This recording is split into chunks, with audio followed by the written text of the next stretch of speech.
안녕하세요. 2월 19일 금요일 새벽 예배를 하나님께 올려드립니다. 기도하십니다. 참 좋으신 하나님 감사합니다. 오늘도 내 삶의 짐과 수고한 걱정하는 무거운 것들을 다 내려놓고 주님께 달려갑니다.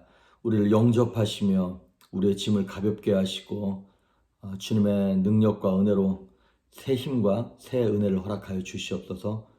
우리 성도님들 가운데 질병으로 또 가족의 어려움으로 인하여 고통받는 성도님들이 있습니다. 주님 예수 그리스도의 보혈로 덮어주셔서 치료하시고 육체와 마음이 깨끗하게 건강을 회복할 수 있도록 하나님 은혜를 베풀어 주시옵소서. 감사드리고 예수님의 이름으로 기도했습니다. 아멘. 예찬송가 219장, 새찬송가 540장 주의 음성을 내가를 들으니 찬양하십니다. 주의 음성을 내가 들으니 사랑한단 말일세. 믿는 마음으로 주께 가오니 나를 영접하소서.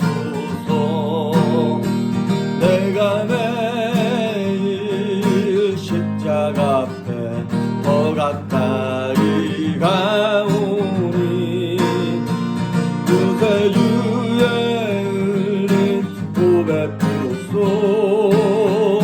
나를 정케 하소서. 주여 넓으신 은혜 베푸사 나를 받아주시고 나의 품은 뜻 주의 뜻같이 되게 하여 주소서. 내가 매일 십자가 앞에 더 가까이 가오니 그새 주의 은혜 고백으로써 나를 정케 하소서. 주의 보좌로 나갈 때에 어찌하니 기쁠까. 주의 얼굴을 항상 배우니 더욱 친근합니다. 내가 매일 십자가 앞에 더 가까이 가오니 그새 주의 은혜 고백으로써 나를 정케 하소서. 우리 구주의 넓은 사랑을 증량할 자 없으며 주가 주시는 참된 기쁨도 헤아릴 수 없도다. 내가 매일 십자가 앞에 더 가까이 가오니 그새 주의 은혜 고백으로써 나를 정케 하소서.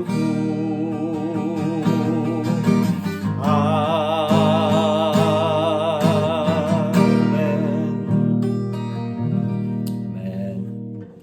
오늘 우리에게 주시는 말씀은 마태복음 24장 15절에서 28절에 있는 말씀까지 보십니다. 마태복음 24장 15절에서 28절 말씀까지 봉독해 올립니다. 그러므로 너희가 선지자 다니엘이 말한 바 멸망에 가증한 것이 거룩한 곳에 선 것을 보거든 읽는 자는 깨달을진저 그때 유대에 있는 자들은 산으로 도망할지어다. 지붕 위에 있는 자는 집 안에 있는 물건을 가지러 내려가지 말며 밭에 있는 자는 겉옷을 가지러 뒤로 돌이키지 말지어다. 그날에는 아이벤 자들과 젖먹이는 자들에게 화가 있으리로다. 너희가 도망하는 일이 겨울에나 안식일에 되지 않도록 기도하라. 이는 그때 큰 환란이 있겠음이라. 창세로부터 지금까지 이런 환란이 없었고 후에도 없으리라. 그날들을 감하지 아니하면 모든 육체가 구원을 얻지 못할 것이나 그러나 택하신 자들을 위하여 그날들을 감하시리라. 그때 사람이 너희에게 말하되 보라 그리스도가 여기 있다 혹은 저기 있다 해도 믿지 말라. 거짓 그리스도들과 거짓 선지자들이 일어나 큰 표적과 기사를 보여 할 수만 있으면 택하신 자들도 미혹하리라. 보라 내가 너희에게 미리 말하였노라. 그러면 사람들이 너희에게 말하되 보라 그리스도가 광야에 있다 하여도 나가지 말고 보라 골방에 있다 하여도 믿지 말라. 번개가 동편에서 나서 서편까지 번쩍임같이 인자 임함도 그러하리라. 죽음이 있는 곳에는 독수리들이 모일 것이니라. 아멘. 어제에 이어서 지금 마태복음 24장의 종말장에 대해서 지금 종말에 관해서 예수님 말씀을 하시는 거예요. 근데 오늘은 종말의 때가 됐다는 것에 결정적인 증거를 얘기하는 거예요. 어제까지만 해도 무슨 외부적인 그런 지진, 전쟁, 기근 이런 것들을 얘기했잖아요. 근데 오늘은 15절에 뭐라고 얘기하냐면 다니엘이 예언한 거 있잖아. 다니엘서 이제 보면 특히 9장에 보면 뭐라고 얘기하냐면 다니엘이 멸망에 가증한 것, 우상을 얘기하는 거죠. 그 우상이 거룩한 곳에 선 것을 보거든 이게 말세구나 이렇게 확실하게 알라는 거예요. 그러면 그 멸망에 가증한 것이 무엇이냐? 다니엘이 예언을 할 때 이제 그 멸망에 가증한 것은 그때도 이제 종말에 대해서 다니엘이 예언을 했어요. 물론 이 시대에 주님 다시 올 때를 예언한 거지만 어제 말씀드렸던 것처럼 예언이라고 하는 것은 1차 성취, 2차, 3차 이렇게 이제 똑같은 예언인데 어떤 사람에게 어떤 나라에게 이것이 성취될 수 있는 거거든요. 그러니까 이스라엘 같은 경우에는 이 다니엘의 이거 글을 읽고 좀 몇백 년 후에 AD 167년에 무슨 사건이 일어나냐면 안티오쿠스 에피파네스라고 하는 이 사람이 예루살렘 성전 안에 들어옵니다. 그래서 하나님을 제사하는 그 자리에 자신의 우상을 세우고 그 다음에 돼지를 잡아가지고 그 부정하게 여기는 돼지를 잡아서 피를 제단에다 뿌려요. 자신의 우상을 세우고 돼지로 제사 드리고 막 창녀들 데려다가 거기서 음란한 짓을 행하고 그러면서 예루살렘이 아주 그냥 완전히 황폐해지고 성전이 완전히 박살나요. 그때에도.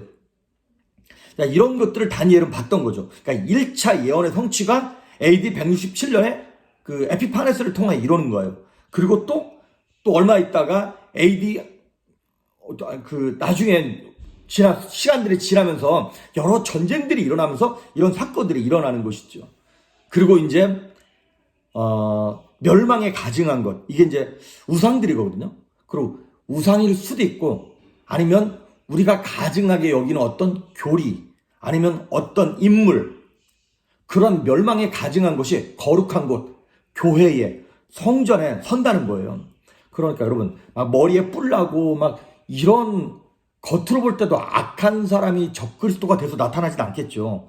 그런 건 당연히 성도들도 교회도 아니까 딱 배척할 테니까. 하지만 그렇게 나타나는 것이 아니라 평화의 탈을 쓰고 온 세상을 마치 자기가 평화롭게 만드는 것인 양 되게 위대한 인물로 막 노벨 평화상감 되는 그러한 인물들이 아주 거룩하고 온화한 미소를 띠고 자기가 마치 그리스도인 양 메시아인 양 성전 위에 우뚝 서게 된다는 거예요. 그래서 많은 사람들로 하여금 저분이 메시아 같다. 저 사람이 진짜 인류를 구원할 인재인가 보다.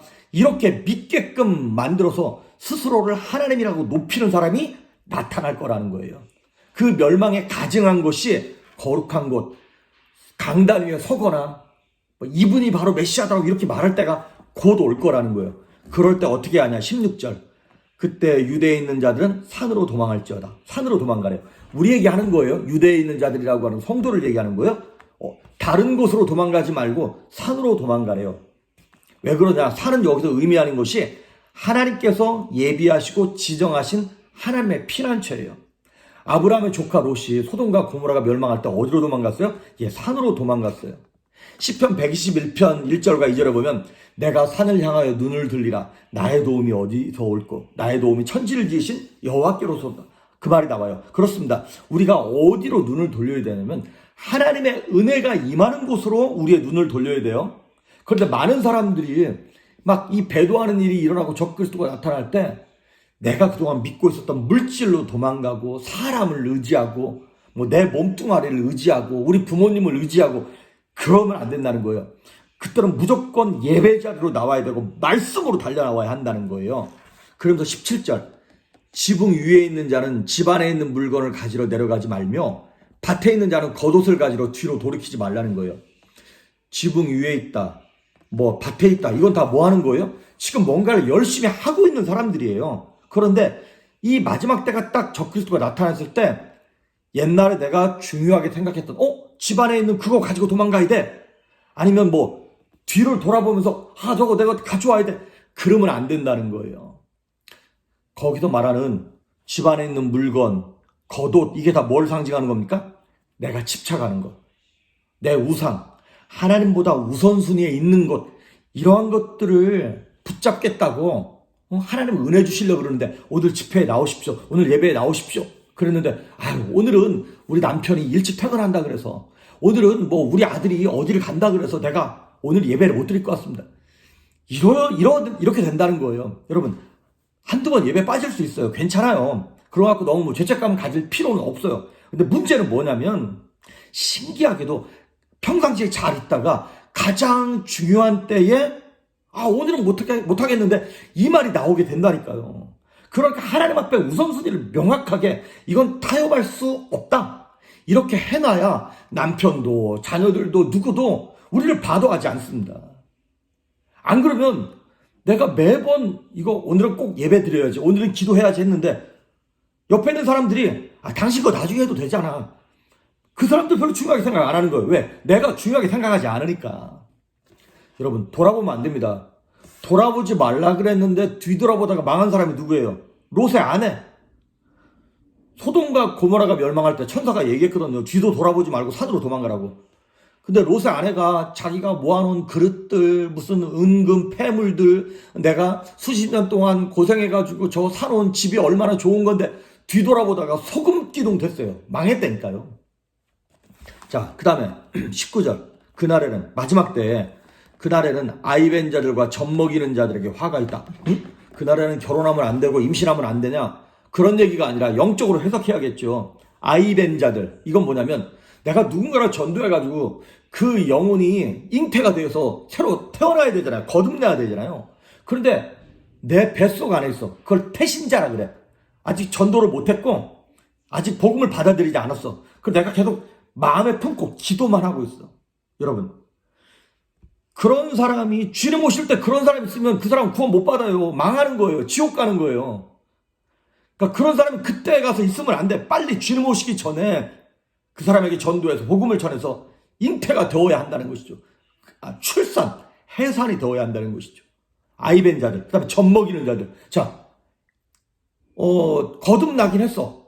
그런데 문제는 밥이나 떡으로 아주 단단한 음식을 먹을 만큼 장성한 성도가 돼 있어야 되는데 애기야, 젖밖에 못 먹어. 그러니까 교회 와서 목사가 뭐 여러분 헌신하십시오, 헌금하십시오, 뭐 여러분의 권리를 포기하십시오, 이렇게 설교하면 목사가 말이지 돈만 밝히고 이 교회는 안 된다, 그리고 시험 들어서 떠난단 말이죠.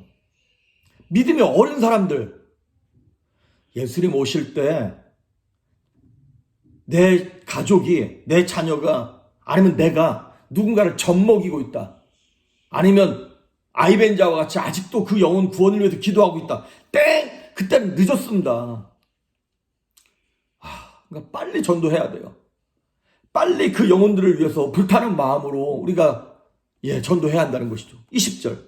그날이, 예수님 오시는 날이 너희가 도망하는 일이, 우리가 산으로 가야 되잖아요. 예배 장소로, 은혜의 자리로 가야 되잖아요. 근데 우리가 도망을 해야 되는데 그날이 겨울에나 안식일이 되지 않도록 기도해라. 이거는 정말 추운 날을 얘기하는 것이 아니라 마음이 추워. 다른 말로 말하면 영혼이 시험 들어버렸어. 신앙생활 잘하다가 예수님 오실 때쯤 목사한테, 아니면 옆에 있는 성도한테 팍 시험이 들어버렸네? 이거 억울합니다. 성령 충만해요. 여러분, 10처녀가 있는데 지혜로운 5처녀는 기름을 준비했고, 등과 기름, 미련한 5처녀는 등불만 준비하고 있어요. 기름이 없었어요. 기름이 뭐예요? 성령 충만함이에요. 지혜로운 5처녀만 신랑과 함께 청국장에 참여했습니다. 예수님 다시 오실 때는 성령의 기름이 없으면, 성령 충만하지 않으면 이 땅에서 7년 대환란을 그대로 통과해야 할 확률이 높습니다. 그때 가서 시험 들면 안 됩니다. 그러니까 지금은 시험 들면 안 돼요, 이제. 물론 시험을 주는 목사, 교회, 성도가 그게 나쁜 목사고 나쁜 성도긴 하죠. 근데 시험 들은 본인도 책임이 있어요, 여러분. 누가 시험을 줘도 안 받으면 되잖아. 왜 내가 그걸 받아들이냐고요. 마귀의 공격이 없을 수는 없습니다. 근데 내가 왜 그 말을 기분 나쁘다고 곰곰이 그걸 묵상하고 있냐고요. 하나님의 말씀을 묵상하기도 바쁘고 묵상이 잘 안 되는데 왜 부정적인 말, 나를 욕하는 말, 쓸데없는 말, 마귀가 가져다주고 귀신들이 가져다주는 그 말을 붙잡고 밤새도록 머리를 싸매고 끙끙 앓으면서 그걸 묵상하냐고요. 속 터져 정말. 그날이 겨울 되면 안 됩니다. 지금은 시험 들면 안 돼요. 이제 시험 들 것 같으면 빨리 다른 교로 옮기든지 다른 좋은 목사를 빨리빨리 찾든지. 근데 여러분을 100% 만족시키는 교회, 100% 내가 좋아하는 목사가 있습니까? 예수님이 와서 목회해도 100% 여러분 만족 못 시킨다니까. 그건 교회 책임도 아니고 목사 책임도 아니에요. 내 책임이야. 시험에 든 내 책임. 여러분, 주님 오실 날이 멀지 않았는데 내 마음과 심령이 그렇게 차갑고 냉랭하고 시험 들어있으면 어떻게 할 거예요?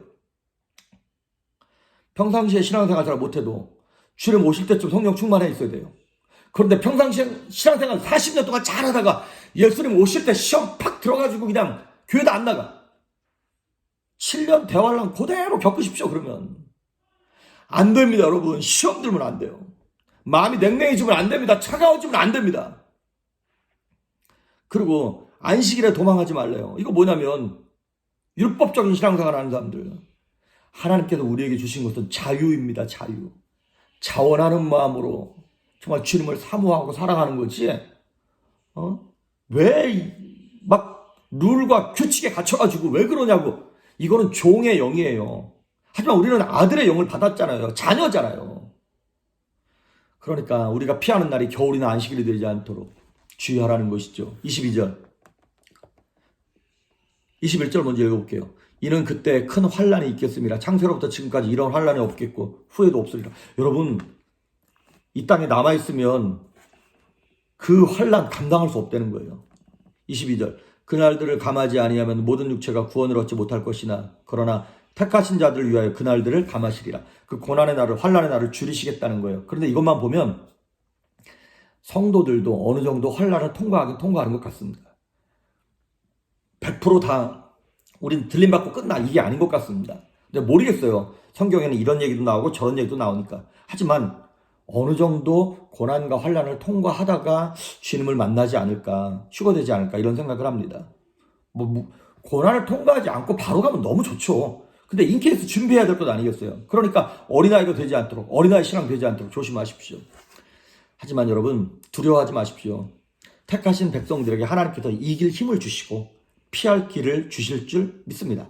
택하신 성도들은 하나님께서 지켜주십니다. 그래서 요한계시록 3장 10절에 보면 내가 너를 지켜 시험의 때를 면케하리라 말씀하셨어요.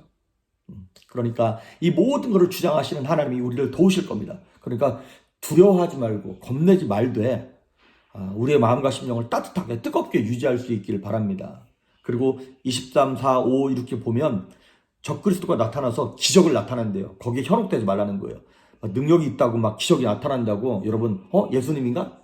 메시아인가? 이렇게 생각하지 말라는 거예요. 그러면서 적그리스도들이 뭐 골방에도 나타났다, 광야에 있다, 어디 있다 그래도 그거 쫓아다니지 말래요. 그냥 여러분이 섬기는 교회에서 열심히 신앙생활 하십시오.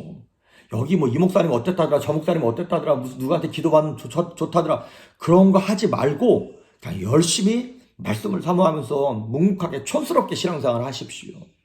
그래서 우리가 가져야 될 마음인데 있는데 그게 뭐냐면 상한 마음이에요. 베드로후서 2장 7절에 이런 말이 있어요. 이건 아브라함의 조카 롯이 소돔과 고모라에 있을 때 얘기예요. 베드로가 얘기하기를 무법한 자의 음란한 행실을 인하여 고통하는 의로운 롯을 건지셨으니 소돔과 고모라가 악한 동네잖아요. 무법한 동네잖아요. 그들이 음란히 행하는 걸 보면서 이 롯이 너무 속이 상하는 거예요. 비록 아브라함을 떠나서 소돔과 고모라를 선택해서 가긴 갔지만 그 영혼은 하나님의 사람이었던 것이죠. 그러면서 이 롯을 의인이래요. 이 의인이 저희 중에 거하여 날마다 저 불법한 행실을 보고 들음으로 그 의로운 심령을 상하니라 그랬어요. 여러분, 우리는 세상에 일어나는 악한 일들과 음란한 일들과 이런 일들을 보면서 아무렇지 않습니까? 우리도 양심에 화인 맞은 거예요.